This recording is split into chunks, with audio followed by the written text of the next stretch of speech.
Hello ನಮಸ್ಕಾರ, ನೀವು ನೋಡ್ತಾ ಇದ್ದೀರಾ ಇಂಡಿಯಾ ಫಸ್ಟ್. ನಾನು ರಕ್ಷತ್ ಶೆಟ್ಟಿ. ಈಗ ಹೆಡ್ಲೈನ್ಸ್. ಮೈಸೂರು ನಗರಾಭಿವೃದ್ಧಿ ಪ್ರಾಧಿಕಾರದ ಹಗರಣ ಸರ್ಕಾರಕ್ಕೆ ಉರುಳಾಗಿದೆ. ಮೂಡ ಕರ್ಮಕಾಂಡದ ವಿರುದ್ಧ ಕೇಸರಿ ಪಾಳೆಯ ಸಿಡಿದೆದ್ದಿದೆ. ಅರಮನೆ ನಗರಿಯಲ್ಲಿ ಬೃಹತ್ ಹೋರಾಟ ಮಾಡಿ ಸಿಬಿಐ ತನಿಖೆಗೆ ಕೊಡುವಂತೆ ಆಗ್ರಹಿಸಿದೆ. ಆದರೆ ಕೇಂದ್ರ ತನಿಖಾ ಸಂಸ್ಥೆಗೆ ವಹಿಸೋದಕ್ಕೆ ಸಿಎಂ ನೋ ಅಂದಿದ್ದಾರೆ. ರೇಣುಕಾಸ್ವಾಮಿ ಕೊಲೆ ಕೇಸ್ನಲ್ಲಿ ಡೆವಿಲ್ ಗ್ಯಾಂಗ್ ಜೈಲೇ ಗತಿಯಾಗಿದೆ. ದರ್ಶನ್ ಅಂಡ್ ಪಟಾಲಂಗೆ ಮತ್ತೆ 14 ದಿನ. ಪರಪ್ಪನ ಅಗ್ರಹಾರದ ವಾಸವೇ ಫಿಕ್ಸ್ ಆಗಿದೆ. ಜುಲೈ 18ರವರೆಗೆ ನ್ಯಾಯಾಂಗ ಬಂಧನ ವಿಸ್ತರಿಸಿ ಕೋರ್ಟ್ ಆದೇಶಿಸಿದೆ. ಬಂಧನ ವಿಸ್ತರಣೆಗೆ ಕಾರಣ ಏನು ಅನ್ನೋದು ಕೂಡ ಬಹಿರಂಗವಾಗಿದೆ.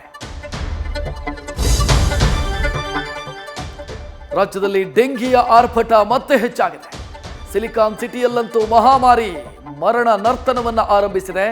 ನಗರದ 8 ಝೋನ್ಗಳಲ್ಲಿ 100 ಕೇಸುಗಳು ಪತ್ತೆಯಾಗಿದೆ. ಡೆಂಗಿ ಟೆಸ್ಟ್ಗೆ ಸರ್ಕಾರ 600 ರೂಪಾಯಿ ನಿಗದಿ ಮಾಡಿ ಆದೇಶ ಹೊರಡಿಸಿದೆ. ರಾಜ್ಯದ ಕರಾವಳಿ ಜಿಲ್ಲೆಗಳಲ್ಲಿ ಮಳೆರಾಯನ ಆರ್ಭಟ ಮುಂದುವರೆದಿದೆ. ಉತ್ತರ ಕನ್ನಡದಲ್ಲಿ ಕಡಲಿನ ಅಬ್ಬರಕ್ಕೆ ಜನರ ಎದೆ ಬಡಿತ ಹೆಚ್ಚಾಗಿದೆ. ಈ ಕಡೆ ಬೆಳಗಾವಿಯಲ್ಲಿ ಐತಿಹಾಸಿಕ ಹನುಮ ಮಂದಿರಕ್ಕೆ ಜಲದಿಗ್ಬಂಧನವಾಗಿದೆ. ವರುಣನ ಆರ್ಭಟಕ್ಕೆ ರಾಜ್ಯದ ಜಲಪಾತಗಳು ಧುಮ್ಮಿಕ್ಕಿ ಹರಿತಾ ಇದೆ.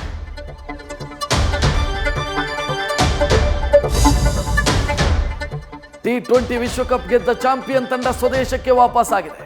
ದೇಶಕ್ಕೆ ಬರ್ತಾ ಇದ್ದಂತೆ ಪ್ರಧಾನಿ ಮೋದಿ ಭೇಟಿ ಮಾಡಿ ಅಭಿನಂದನೆಯನ್ನು ಸ್ವೀಕರಿಸಿದೆ.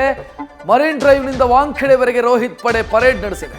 ಎಲ್ಲೆಲ್ಲೂ ಜೈ ಹೋ ಅನ್ನೋ ಘೋಷಣೆ ಮಾರ್ತನಿಸಿದೆ.